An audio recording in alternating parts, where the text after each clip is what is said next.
Okay, let's talk about subject-verb agreement. Subject-verb agreement, what does mean by this? It means we should have an idea that which helping verb agrees with the subject.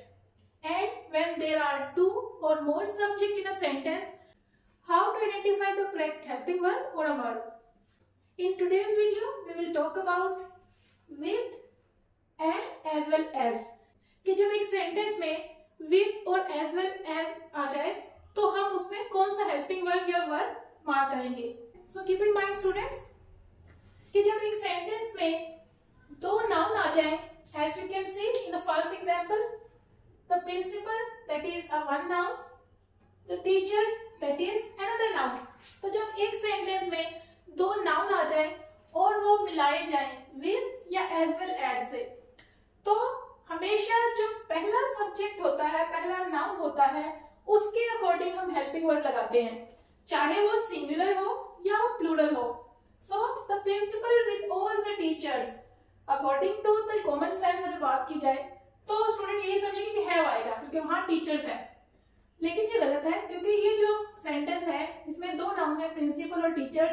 तो rules क्या कहते हैं कि जब with आ जाए तो जो पहला नाउन होता है, जो पहला सब्जेक्ट होता है, उसके अकॉर्डिंग हम लगाते हैं हेल्पिंग वर्ब. तो यहाँ पे आएगा हैज.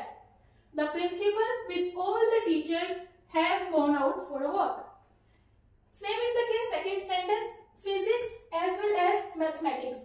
अब स्टूडेंट समझेंगे कि दो नाउन हो गए हैं, एक ये है फिजिक्स एंड मैथमेटिक्स, तो दो सब्जेक्ट हो गए हैं, तो प्लूरल हेल्पिंग वर्ब है वो लगना चाहिए. नहीं, चाहे विद आ जाए या एज वेल एज आ जाए सेंटेंस में, जब दो नाउन इससे ज्वाइन किए जाएं तो हमेशा पहले नाउन के मुताबिक हम हेल्पिंग वर्ब मार्क करते हैं, चाहे वो सिंगुलर है या प्लूरल. तो यहाँ पे आएगा physics as well as mathematics is taught in our college. Here comes the next two words, each and every. Each और every जब भी सेंटेंस में आ जाए तो हमेशा हम सिंगुलर वर्ब ही यूज करते हैं. जैसा कि each of the players was or were happy, because the sentence start with the word each, इसीलिए was आएगा, players के अकॉर्डिंग वर्ब नहीं आएगा. Second sentence, every girl and boy is or are ready. So every है इस sentence में, तो rules कहते हैं कि ऑलवेज यूज सिंगुलर वर्ब जब भी सेंटेंस में ईच या एवरी का वर्ड हो. तो यहाँ पे आएगा every girl and boy is ready, not are ready. Okay, here comes neither और ईदर. और जब नीदर और ईदर सेंटेंस में हो तो भी हम सिंगुलर वर्ड ही यूज करते हैं. So either of the options is और आर फाइन. ऑप्शंस के अकॉर्डिंग नहीं वर्ड लगेगा क्योंकि इधर आया है, तो इधर के अकॉर्डिंग सिंगुलर वर्ड लगेगा is fine. Second, neither of the boys is और are coming. So according to the neither word singular word लगेगा, चाहे यहाँ पे बॉयज है, प्लूरल नहीं लगेगा. Neither of the boys is coming. एक और बात स्टूडेंट्स, अक्सर ये क्वेश्चन आ जाती है पेपरों में, नीदर और इधर दोनों का मतलब दो है. नीदर भी दोनों में से कोई भी नहीं और ईदर का मतलब है दोनों में से एक. तो अगर सेंटेंस हो ईदर ऑफ द टू या नीदर ऑफ द टू, तो टू यहां पे लगाना गलत है. ईदर और नीदर का मतलब ही दो है. ईदर का मतलब दो में से एक और नीदर का मतलब दोनों में से कोई नहीं. तो सेंटेंस में either of the two options ये लगाना गलत है. इसी तरह neither of the two boys is और आर कमिंग ये लगाना गलत है, टू नहीं लगेगा इनके साथ. लेकिन अगर कंजंक्शंस हो नीदर नॉर और ईदर और, अगर ये कोरिलेटिव कंजंक्शन सेंटेंस में आ जाए तो हम कैसे वर्ब को आइडेंटिफाई करेंगे? हम वर्ब को आइडेंटिफाई करेंगे उस सब्जेक्ट के अकॉर्डिंग, चाहे वो नाउन हो या प्रोनाउन हो, जो उसके करीब तरीन होगा, ना कि ईदर और नीदर के अकॉर्डिंग सिंगुलर नहीं लगा देंगे. हम उस सब्जेक्ट के अकॉर्डिंग लगाएंगे हेल्पिंग वर्ब जो उसके क्लोजेस्ट होगा, यानी कि उस हेल्पिंग वर्ब या वर्ब के क्लोजेस्ट होगा. सो क्या देखना है आपने कि जो क्लोजेस्ट सब्जेक्ट होगा उस हेल्पिंग वर्ब या वर्ब के अकॉर्डिंग, तो उसके अकॉर्डिंग हम लगाएंगे हेल्पिंग वर्ब या verb. Let's see the first example. Neither she nor I am और हेल्पिंग वर्ब। जो क्लोजेस्ट हमारा सब्जेक्ट है वो है आई, तो इसके according I am ready, neither she nor I am ready. Second one is either ही और दे आर इज कमिंग, तो दो इसमें सब्जेक्ट है ही और दे। रूल्स क्या है? क्लोजेस्ट सब्जेक्ट, तो क्लोजेस्ट क्या है? दे। ईदर ही और दे आर कमिंग।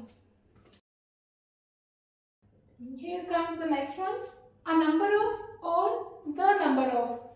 कि जब सेंटेंस में नंबर ऑफ या द नंबर ऑफ के फ्रेजेस आ जाएं तो हम इसमें कौन सा हेल्पिंग वर्ड चूज करेंगे।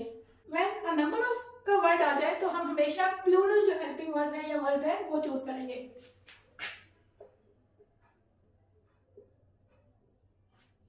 As you can see the first example, a number of people is or are waiting to congratulate। तो नंबर ऑफ पीपल के अकॉर्डिंग नहीं लगाएंगे, अ नंबर ऑफ इस फ्रेज के अकॉर्डिंग हेल्पिंग वर्ड लगाएंगे। So the correct answer would be a number of people are waiting to congratulate you. लेकिन अगर sentence में द नंबर ऑफ का फ्रेज हो तो हम हमेशा सिंगुलर वर्ड लगाएंगे। The number of old people has और have increased in recent years. The number of से स्टार्ट हो रहा है सेंटेंस तो हम लगाएंगे the number of old people has increased in recent years। Okay, let's talk about some and someone। कि जब सेंटेंस में some या someone का वर्ड हो तो हम कौन सा वर्ड चूज करेंगे, सिंगुलर या प्लूरल। तो some दोनों ही वर्ड के साथ यूज होता है। sometimes we use singular verb and sometimes we use the plural verb। और वो कैसे आइडेंटिफाई करेंगे कि जब काउंटेबल नाउन हो तो हम प्लूरल जो है वो वर्ड यूज करेंगे। As you can see the first sentence, some apples is or are rotten। Apples countable noun है इसीलिए plural word लगेगा are। Some apples are rotten। लेकिन अगर uncountable noun है तो हमेशा singular word लगेगा। As you can see the second sentence, some milk was or was spilled। Milk uncountable noun है इसीलिए इसके साथ was लगेगा। Some milk was spilled। Let's talk about someone। someone के साथ हम हमेशा सिंगुलर वर्ड ही लगाएंगे। someone is और are calling you। someone के साथ हमेशा सिंगुलर वर्ड लगता है तो someone is calling you। Okay, let's talk about no one and none। no one always takes singular word, यानी कि no one के साथ हमेशा सिंगुलर वर्ड ही लगाया जाता है।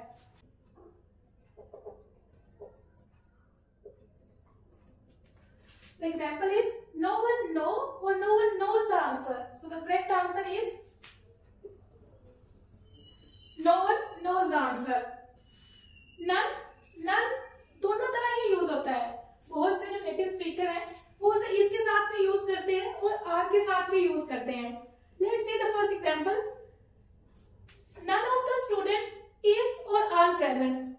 Mainly तो none जो नाउन को रिफर कर रहा है उसके अकॉर्डिंग लगता है। Here none refers to students, तो students के अकॉर्डिंग are लगेगा। None of the students are present। लेकिन बहुत सारे नेटिव स्पीकर हैं वो इसे प्लूरल फॉर्म में भी यूज करते हैं और सिंगुलर में भी। तो अगर none of the student is present लगाए तो ये भी ठीक है और none of the students are present ये भी ठीक है। लेकिन एब्स्ट्रैक्ट थिंग के लिए हमेशा सिंगुलर वर्ड ही लगता है। None of the money was or were stolen। None of the money was stolen यानी कि अनकाउंटेबल नाउन है तो हमेशा हम सिंगुलर ही लगाएंगे। Okay, that's all for today। I'll see you in the next video। Till then, Allah Hafiz and take care of yourself।